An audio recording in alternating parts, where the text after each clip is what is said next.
मोहम्मद मंसूस है। आज का हमारा टॉपिक है ब्रेन।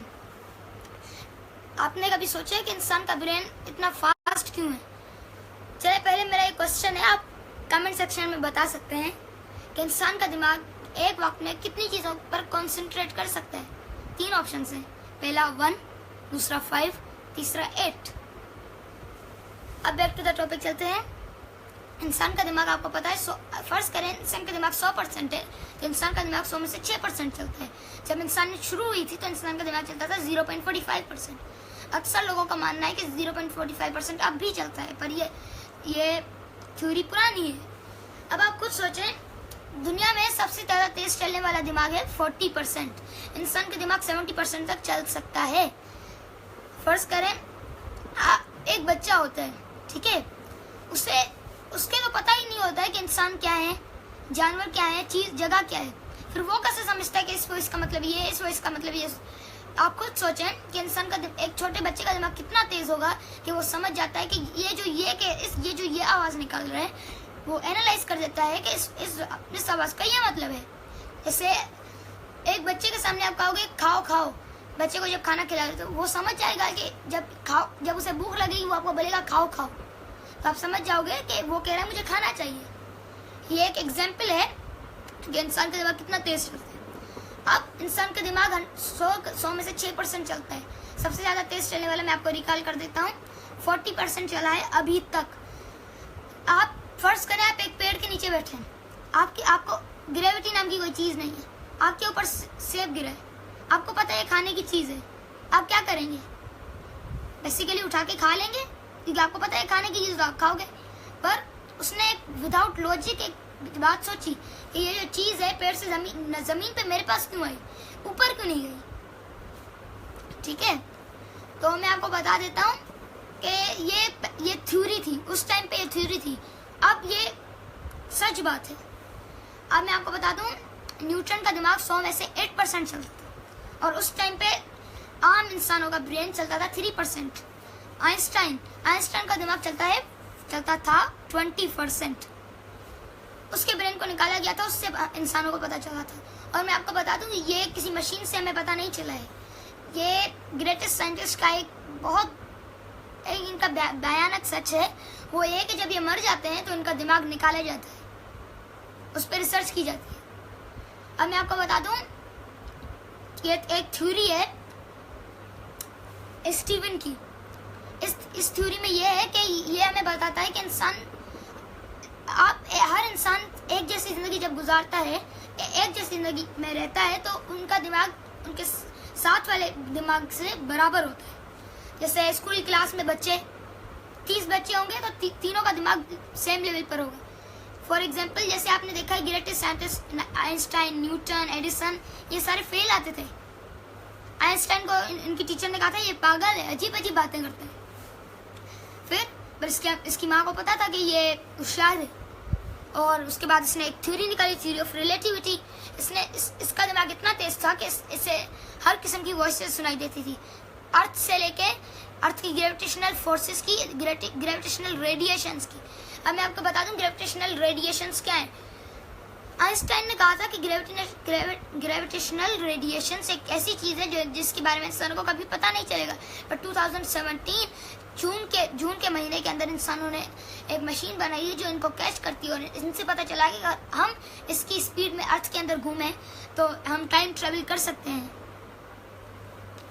और आप ब्लैक होल के बारे में तो आप सबने सुना होगा, तो ब्लैक होल के बारे में मैं बता दूं, ग्रेविटी बहुत तेज होती है, उतनी तेज होती है कि लाइट भी वहां से क्रॉस नहीं कर पाती है।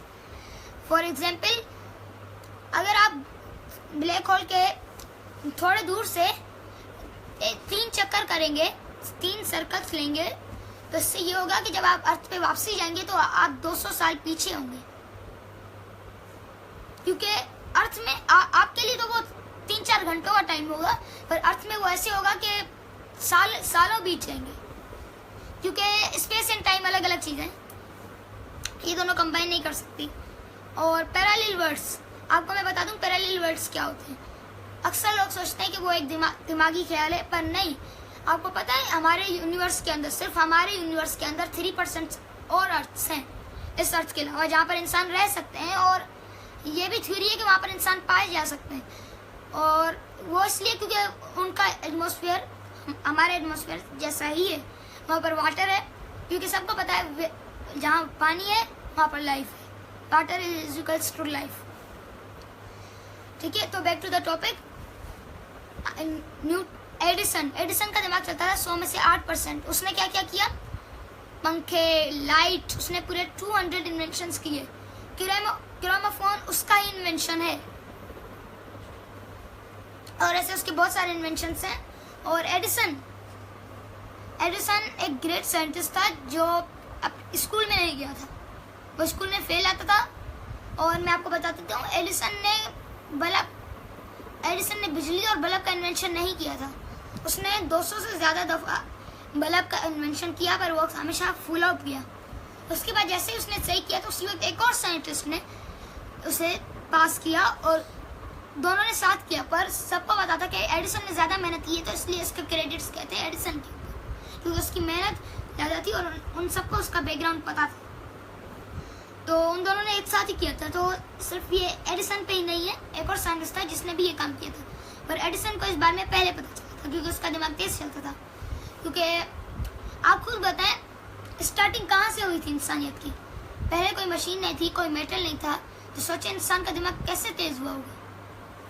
0.45% ब्रेन्स के लोग अभी भी हैं, पर वो उन्हें हम कहते हैं एबनॉर्मल, क्योंकि वो हमारे एटमॉस्फेयर में नहीं रह सकते।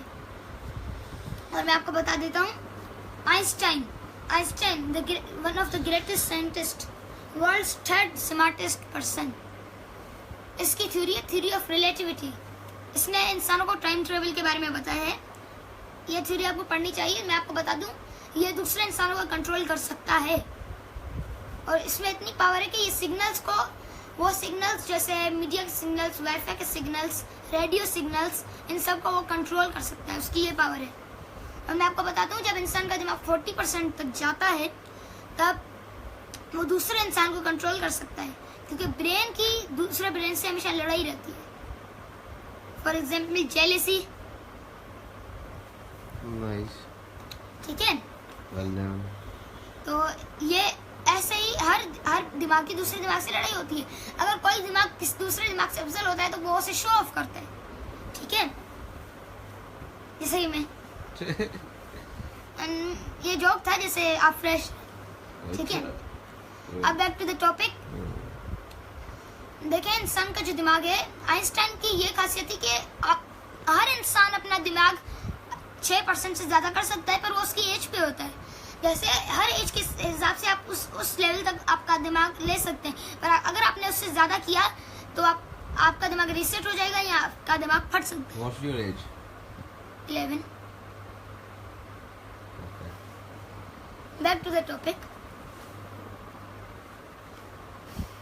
ठीक है, तो इंसान जितना पढ़ेगा, जितना दिमाग को इस्तेमाल करेगा, वो उस हिसाब से बढ़ता जाएगा। तो इसीलिए, और मैं आपको बता दूं, वर्ल्ड्स रिचेस्ट मैन कौन है, मुझे बताएगा? वर्ल्ड्स रिचेस्ट मैन, आपको इसके बारे में पता है? माइक्रोसॉफ्ट इंजीनियर है, उसने माइक्रोसॉफ्ट में MS Excel, paint, PowerPoint, इन सबको बनाया है। ठीक है, इसको हर 5 सेकंड में $3000 मिलते हैं। मैं आपको इसके बारे में बता दूं, ये जो मोबाइल से इन्वेंटर है, एक इलेक्ट्रॉनिक डिवाइजर है, ये अपने बच्चों को मोबाइल नहीं चलाने देता। क्यों? क्योंकि इसकी एक रिसर्च है, इसके मुताबिक बच्चों को या किसी भी एज के इंसान को अगर आप 1 घंटे से ज्यादा मोबाइल चलाने देंगे, तो उसकी लर्निंग कैपेसिटी खत्म हो जाएगी और वो और नहीं सीखेगा। इसीलिए मोबाइल कम से कम चलाएं। अगर आपकी ये आदत है तो ये बुरी आदत है। इसमें सिर्फ इंसान को पढ़ना चाहिए और अलग अलग तरीके से घूमना चाहिए। या ऐसे जैसे मोबाइल ऑन की गेम खेलने लग गए, मोबाइल ऑन की फेसबुक चलाने लग गए, या मोबाइल ऑन की यूट्यूब चलाने लग गए। ठीक है, तो ये अब आपको मैंने अपनी कुछ नॉलेज दी है। ब्रेन के बारे में बहुत नॉलेज है, जैसे conscious brain, pre conscious brain. Brain की बहुत सारी वायर्स हैं। ब्रेन छोटा है पर उसके अंदर बहुत सारे हिस्से, उसके अंदर 3 डायमेंशनल स्पेस होता है, जैसे डोरेमोन की पॉकेट है।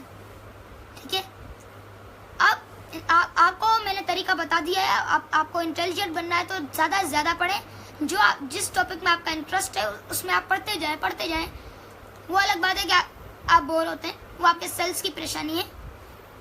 तो इससे आपको, ये एक बुरी आदत है, इससे आपको कम करना है। और जब भी आपको टाइम मिले, मौका मिले, तो आप कुछ नया सीखना है। इससे योगा के आपका दिमाग तेज चलता जाएगा। जब वो तेज चलेगा तो उसकी परसेंटेज बढ़ेगी और इससे योगा के आप एक रियल पर्सन बनेंगे।